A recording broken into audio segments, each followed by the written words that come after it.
I'm Mick Brandenberger. Today I'm going to demonstrate curvilinear perspective, what it is and how you can recognize it in my paintings.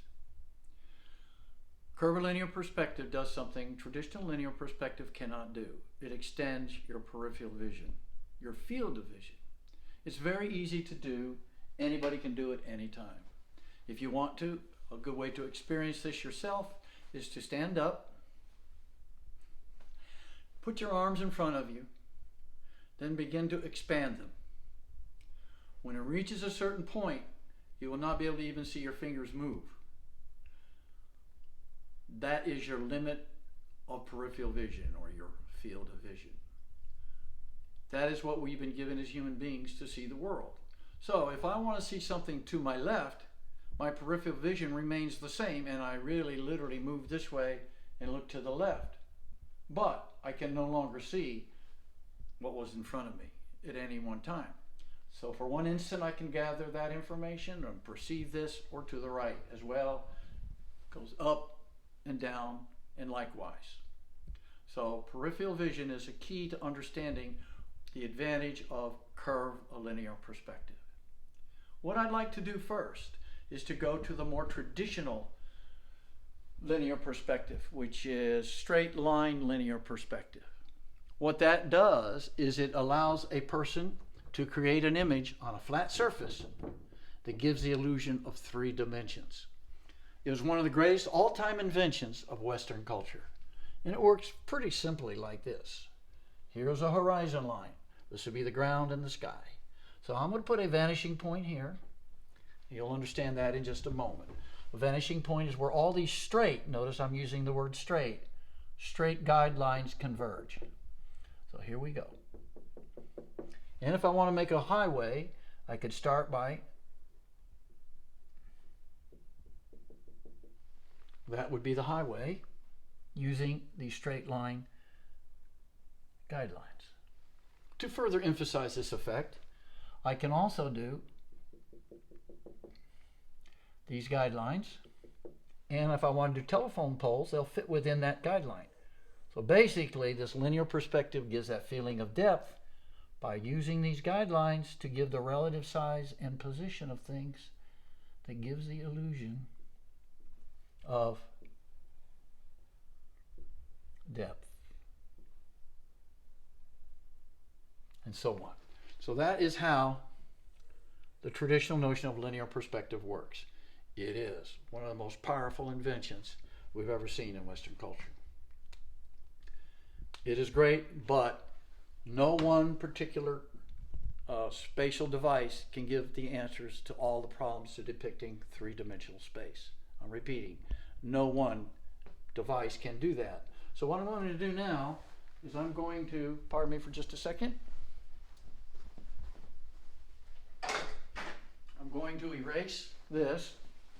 Now that you have the basic idea of what it means to use guidelines as straight lines, I'm going to erase this, and we're going to draw a little experiment using this traditional notion of linear perspective as we try to expand our peripheral vision. So here we have a highway, diagram of a highway. It is straight, it is not bending. We're going to imagine ourselves standing somewhere on that highway, and we're going to look left and we're going to look right. So I'm going to again start with this. Highway on the ground, and I'm going to imagine that as I'm looking left,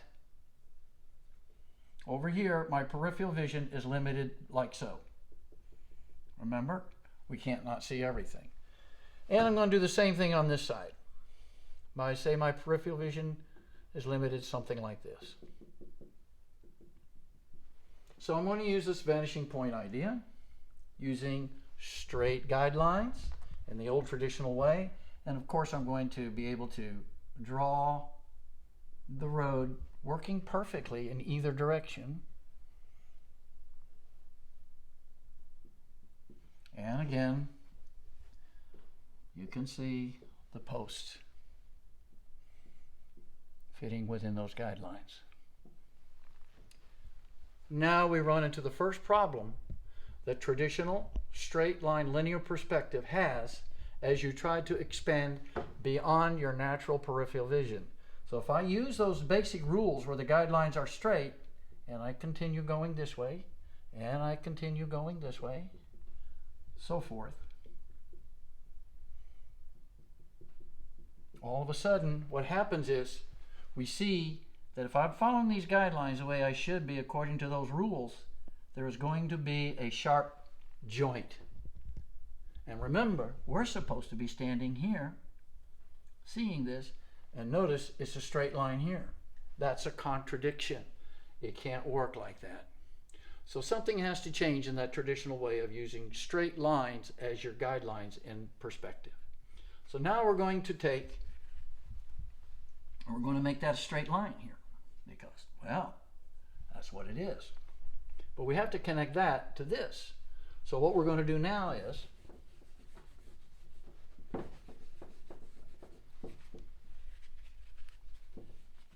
we're going to take and we're going to curve it.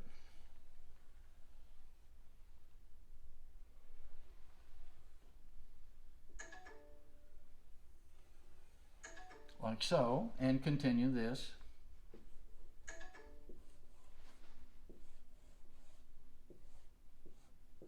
And so forth.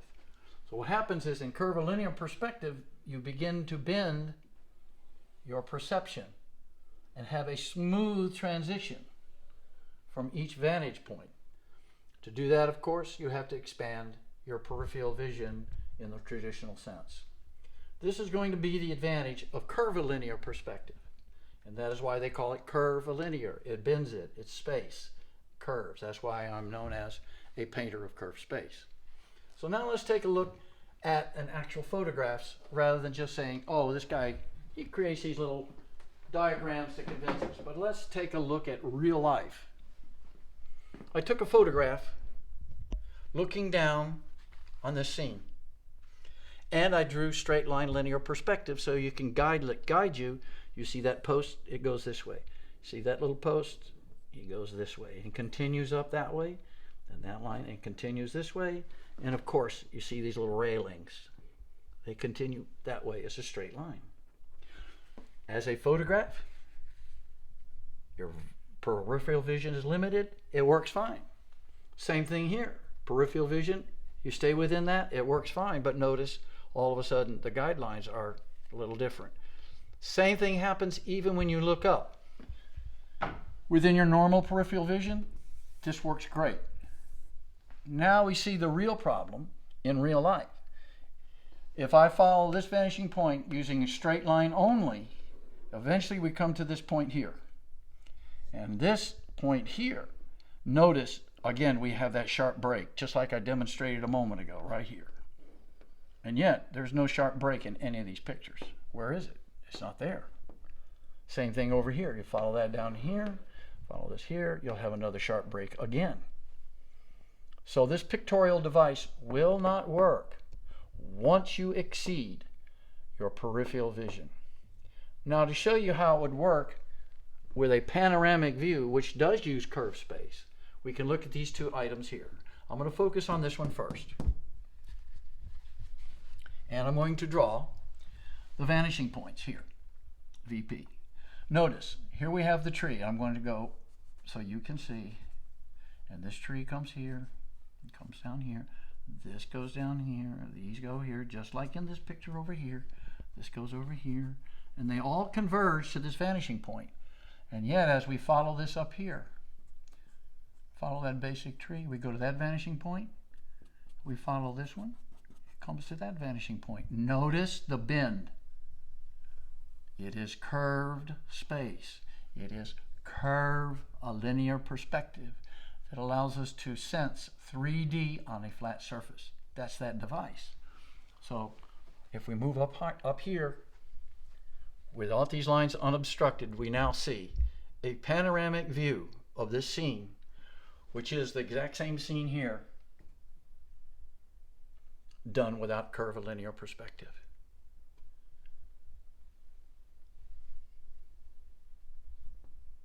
Curvilinear perspective allows us to seamlessly join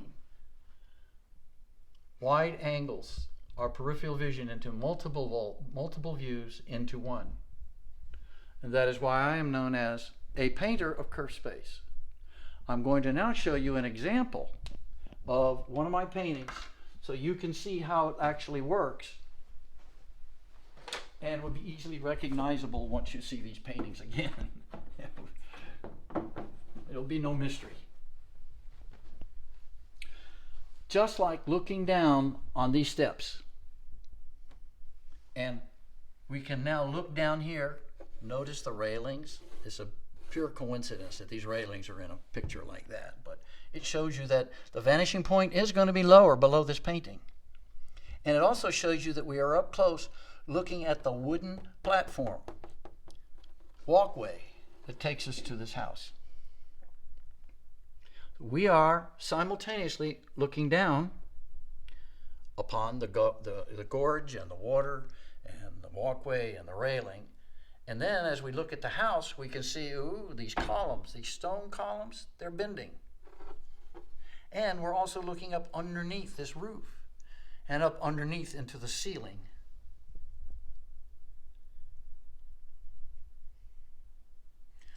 So the first hint of curvilinear perspective occurs this early in this painting. But let's take it just a little bit further. As we pan a little bit to the left,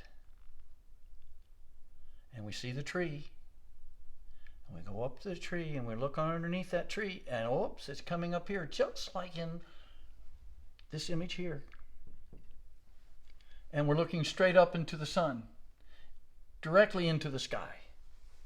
We are simultaneously looking up and looking down, all in one image. And that is possible because we can use curvilinear perspective to make all of us feel as if we are immersed in a scene, not just looking at something in front of us, as if we're actually in this world, even though the worlds are visionary and have a touch of fantasy to them. We feel as if we can be in it, and it gives a more convincing sense of, oh, yeah, maybe I'd like to go there. Oh, that looks pretty neat. Basically, that's why I am known as a painter of curved space.